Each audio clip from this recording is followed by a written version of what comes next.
Hey, what's going on everybody? It's ETAPRIME back here again. Today we're going to be taking a look at a brand new powerful mini PC from Minisforum known as the UM690S. Actually, one of my favorite from their Venus series, and with this we do have some upgrades. Plus, we've got driver updates to kind of take a look at to see how performance has progressed, and I've been doing some testing with this chip. I'm really impressed by what this thing can do. Now, the main claim to fame to the S variant we have here is the new cooling system that Minisforum has implemented. And if you're familiar with Minisforum's mini PCs, you know they do have some of the best coolers when it comes to these Ryzen APUs. And I suspect with this new cooling system, we're going to see some lower temps even at really high wattages. But inside of the box, along with the UM690S, we get a 120 watt power supply, HDMI cable, a mounting bracket, along with some hardware so we can actually mount this on the bottom of a table, on the wall, or the back of a monitor. And this mini PC also supports a 2.5-inch drive in the bottom of the unit, so we've got the cabling here along with some hardware to get that mounted up inside. Now, I did want to take a look at their older Venus series unit just to give you an idea of what the difference is here. And as you can see, it is a bit taller, and that's because we've got a new cooling system in the bottom of this unit. Actually using a dual fan design. As you can see, we've got a lot more ventilation here as opposed to the older versions, so this should allow it to pull in more cool air. And when it comes to I/O on the 690S, up front here we've got a 3.5mm combo jack, USB 4, and this does support 40 gig protocol. We can easily connect an eGPU. We've also got another USB-C port, and this is only 3.2 Gen 2, but moving around back, we've got our power input, 2.5 gigabit Ethernet port, and dual HDMI ports that support 4K 60 out. The cheapest option they offer over on their website for the UM690S is the bare bones model, which means you will need to add your own RAM and storage, and getting in here is relatively easy. As you can see, we've got that new cooling system down here, dual fans. We've basically got a wide open area to pull a lot of air in. They're also using their new M.2 cooler, so that air will flow over the RAM and the M.2 to keep everything nice and chilly down here. But I kind of like this setup. I know it's a bit taller than the older versions that they offered, but in order to get those lower temps, I think this is something they definitely needed to do. Now, when it comes to the specs of the UM690S for the CPU or APU, we've got the AMD Ryzen 9 6900HX. 8 cores, 16 threads, a base clock of 3.3 GHz, and a boost up to 4.9. This is based on Zen 3 Plus, so it's not a Zen 4 APU, but with driver updates and everything, you'll see the performance. I mean, I was kind of blown away by what this thing can do.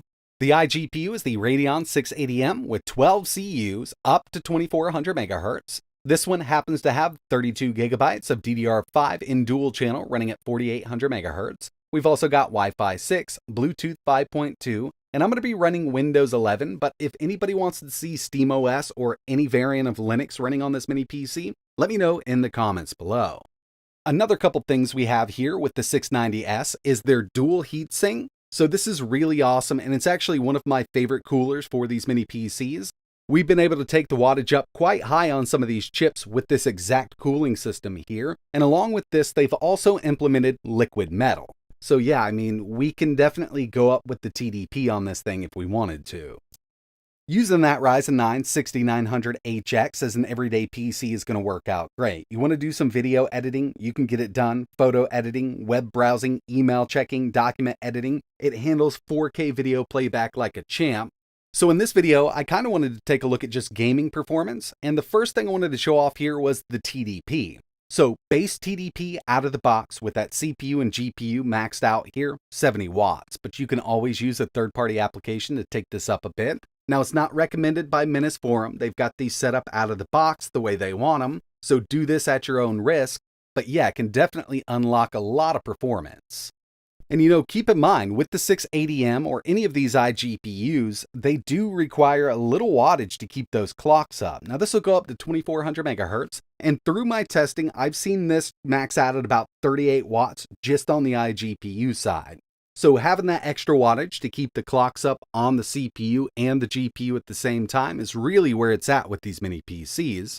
I also wanted to give you a look at the driver version we're on. 23.11.1, and of course this is going to be higher in the future.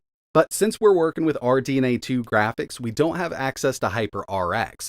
That's something that AMD has recently implemented for RDNA 3 that kind of combines all of their technologies anti-lag, super resolution together to get a little better performance. But I don't actually think we need it here with the 680M.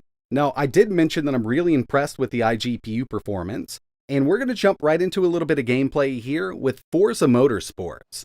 If you've tried this on a lower end GPU, you know how hard it can be to run.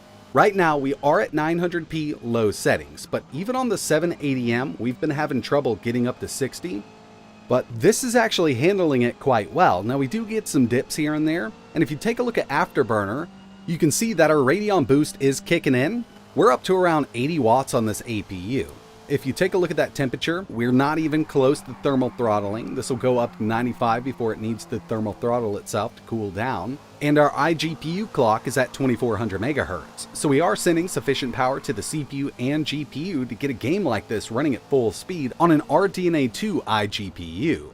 The next thing I wanted to take a look at were some GPU benchmarks using 3D Mark. Here's Night Raid coming in with a 23,987. Firestrike, 7,756, and surprisingly, TimeSpy gave us a 3,089.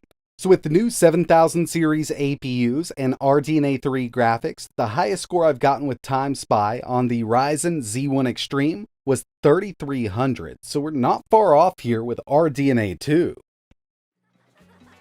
I ran the built-in benchmark here with Shadow of the Tomb Raider. We're at 1080p, but I do have resolution scale set to 75%. And with this, we got an average of 62 FPS.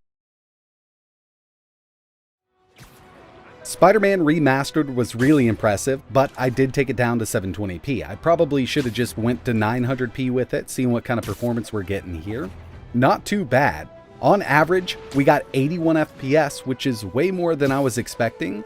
I mean, this is one of those games that's always given us trouble on iGPUs, but with these newer driver updates, we're seeing some great performance here.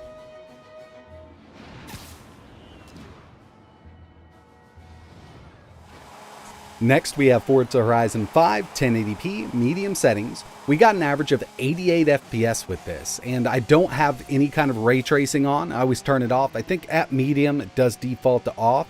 On the 780M, the RDNA 3 iGPUs, I usually go to high 1080. We're seeing the same kind of performance here, and with that, we also turn off ray tracing. But yeah, I mean, definitely playable on this little setup.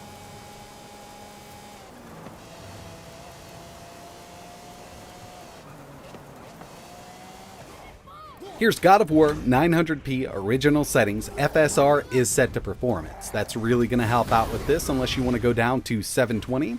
And even then, I mean, it's really not that bad. Taking FSR to balanced, it still looks pretty good at 720. But I wanted to leave it here at 900p. And we got an average of 68 FPS.